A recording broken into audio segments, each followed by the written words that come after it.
Bengaluru central college ಮುಂಭಾಗದ ರಸ್ತೆಯಲ್ಲಿ ಚಲಿಸುತ್ತಿದ್ದವರಿಗೆಲ್ಲ full confusion. ಇದೇನು ಇನ್ಫೆಂಟ್ರಿ ರಸ್ತೆಯ ಅನ್ನೋ ಅನುಮಾನ. ಯಾಕೆಂದರೆ ಕಾಲೇಜ್ ಕಟ್ಟಡದಲ್ಲಿ ಪೊಲೀಸ್ ಆಯುಕ್ತರ ಕಚೇರಿ ಅನ್ನೋ ಬೋರ್ಡ್ ರಾರಾಜಿಸ್ತಾ ಇತ್ತು. ಹೌದು, ಬೆಂಗಳೂರು ಸೆಂಟ್ರಲ್ ಕಾಲೇಜಿನ ವಿಸಿ ಕಚೇರಿ ಎದುರು ಬೆಂಗಳೂರು ಪೊಲೀಸ್ ಕಮಿಷನರ್ ಕಚೇರಿ ಅಂತ ಬೋರ್ಡ್ ಹಾಕಲಾಗಿದೆ. ಪವರ್ ಸ್ಟಾರ್ ಪುನೀತ್ ರಾಜ್ಕುಮಾರ್ ಅಭಿನಯದ ರಣವಿಕ್ರಮ ಚಿತ್ರದ ಚಿತ್ರೀಕರಣಕ್ಕೆ ಕಾಲೇಜು ಆವರಣದಲ್ಲಿ ಪರವಾನಗಿ ನೀಡಲಾಗಿತ್ತು. ಈ ವೇಳೆ ಚಿತ್ರೀಕರಣಕ್ಕೆ ಈ ನಾಮಫಲಕ ಚಿತ್ರತಂಡ ಹಾಕಿಕೊಂಡಿತ್ತು. ಆದರೆ ಚಿತ್ರೀಕರಣ ಮುಗಿದು 3 ದಿವಸವಾದರೂ ಬೋರ್ಡ್ ಮಾತ್ರ ತೆಗೆದಿಲ್ಲ.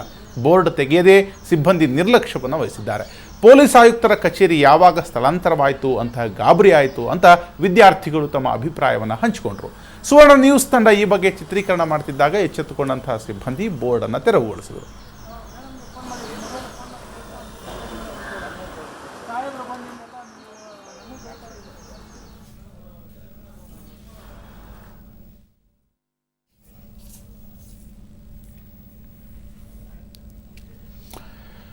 ಇದು ಬೆಂಗಳೂರು ಪೊಲೀಸ್ ಕಮಿಷನರ್ ಕಚೇರಿ ಬೋರ್ಡು ಬೆಂಗಳೂರಿನ ಸೆಂಟ್ರಲ್ ಕಾಲೇಜಿನಲ್ಲಿ ಇದ್ದಂಥ ಕತೆ. ಇಲ್ಲಿ ಆಗಿದ್ದಿಷ್ಟೇ, ಪುನೀತ್ ರಾಜ್ಕುಮಾರ್ ಅವರ ಅಭಿನಯದ ರಣವಿಕ್ರಮ ಚಿತ್ರದ ಚಿತ್ರೀಕರಣ ಈ ಕಾಲೇಜು ಆವರಣದಲ್ಲಿ ನಡೀತಾ ಇತ್ತು. ಆದರೆ ಆ ಬೋರ್ಡನ್ನು ಚಿತ್ರೀಕರಣ ಮುಗಿದ ನಂತರವೂ ಕೂಡ ತೆಗಿಲೇ ಇರಲಿಲ್ಲ. ಆದರೆ ಪೊಲೀಸ್ ಕಮಿಷನರ್ ಕಚೇರಿ ಬೆಂಗಳೂರು ಅಂತ ಸೆಂಟ್ರಲ್ ಕಾಲೇಜಿನಲ್ಲಿ ಈ ಬೋರ್ಡ್ ಇತ್ತು. ಈ ಬಗ್ಗೆ ಮಾತಾಡ್ತಾರೆ ನಮ್ಮ reporter Mamata. Bengaluru police commissioner ಅವರ ಕಚೇರಿ ಸ್ಥಳಾಂತರ ಆಗಿದ್ರ ಬಗ್ಗೆ ಜನರಲ್ಲಿ ಒಂದು ಕನ್ಫ್ಯೂಷನ್ ಇತ್ತು. ಬೋರ್ಡನ್ನು ತೆಗೆಯದೇ ಅಲ್ಲಿನ ಸಿಬ್ಬಂದಿ ಅಚಾತುರ್ಯವನ್ನು ವಹಿಸಿದ್ದಾರೆ ಅಂತ. ಈಗ ಬೋರ್ಡನ್ನು ತೆರವುಗೊಳಿಸಲಾಗಿದೆಯಾ, ಹೇಗೆ? ರಾಘವೇಂದ್ರ, ಇವತ್ತು ಜನರಿಗೆ ಒಂದು ರೀತಿಯಲ್ಲಿ ಕನ್ಫ್ಯೂಸ್ ಆಗಿತ್ತು.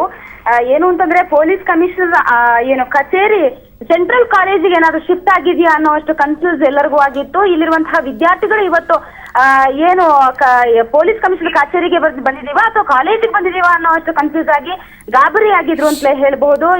ಇದು ಮಾಡಿರುವಂತಹ ಎಡವಟ್ಟು ಚಿತ್ರತಂಡ ಹಾಗೂ ವಿಸಿ ಅವರು ಮಾಡಿರುವಂತಹ ಒಂದು ಎಡವಟ್ಟಿನಿಂದ ವಿದ್ಯಾರ್ಥಿಗಳು ಗೊಂದಲಕ್ಕೀಡಾದ್ರು.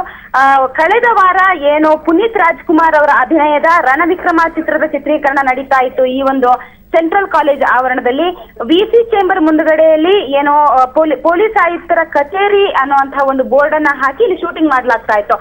ಈ ಬೋರ್ಡ್ ಅನ್ನ ಹಾಗೇನೆ ಅಲ್ಲೇ ಇಡಲಾಗಿತ್ತು. ಹಾಗಾಗಿ ಇಲ್ಲಿರುವಂತಹ ವಿದ್ಯಾರ್ಥಿಗಳು ಇವತ್ತು ಓಡಾಡುವಂತ ಅಂದ್ರೆ 4 ದಿನಗಳ ಹಿಂದೆ ಈ ಒಂದು ಬೋರ್ಡ್ ಇತ್ತು. ಹಾಗಾಗಿ ವಿದ್ಯಾರ್ಥಿಗಳ ಜೊತೆಗೆ ಇನ್ನು ಓಡಾಡುವಂತಹ ಜನರು ಎಲ್ಲರೂ ಕೂಡ ಒಂದು ರೀತಿಯಲ್ಲಿ ಗೊಂದಲಕ್ಕೀಡಾಗಿದ್ರು. ಬಳಿಕ ನಮ್ಮ ಕ್ಯಾಮೆರಾ ಕಂಡ ತಕ್ಷಣನೇ ಅವರು ಈ ಒಂದು ಬೋರ್ಡ್ ಅನ್ನ ಇಲ್ಲಿಂದ ತೆರವು ಮಾಡುವಂತಹ ಒಂದು ಕೆಲಸವನ್ನ ಕೂಡ ಮಾಡಿದ್ರು. ರಾಘವೇಂದ್ರ, ಥ್ಯಾಂಕ್ ಯು ಮಮತಾ, ನಿಮ್ಮ ಮಾಹಿತಿಗೆ.